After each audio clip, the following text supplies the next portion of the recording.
আমি এখন আছি সবচাইতে মানে পৃথিবীর সবচাইতে ভয়ঙ্কর রাস্তাতে। রাস্তাটা যদি আগে দেখাই, এই দেখেন রাস্তাটা, এই যে দেখেন গাড়ি নামতেছে, আর সম্পূর্ণটা কিন্তু বালু, একদম বালু, মানে এখানে বালু ছাড়া আর কিছুই নাই। মানে বাইকটা যে নিয়ে নামতেছে উনি, আমি তো জীবনেও পারবো না, বাইক রাইড করি কিন্তু আমি পারবো না। দেখেন কি অবস্থা, একদম সম্পূর্ণ বালু। ও মাই গড ভাই, আসতে পাহাড়টা নামা হচ্ছে একদম, এই যে দেখেন কি অবস্থা, এই যে দেখেন ভাই, এইদিকে ছড়া, আর এই রাস্তার অবস্থা দেখেন, দেখছেন? কারণ গাড়িটা কিন্তু অনেক উঁচুতে উঠবে, অনেক উঁচুতে, তাও আমরা তিনজন বাইকের মধ্যে, দেখছেন? ও ও গাইস দেখেন পার, কেমন লাগে গাইস?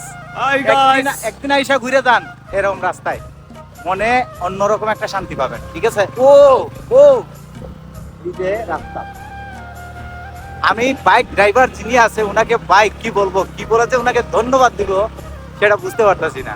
আসলে উনার দক্ষতা কিন্তু অনেক বেশি, ঠিক আছে? সাধারণত এই রাস্তাতে যত বড় রাইডার হোক বাইরের, এরা পারবে না এই রাস্তায় বাইক চালাতে।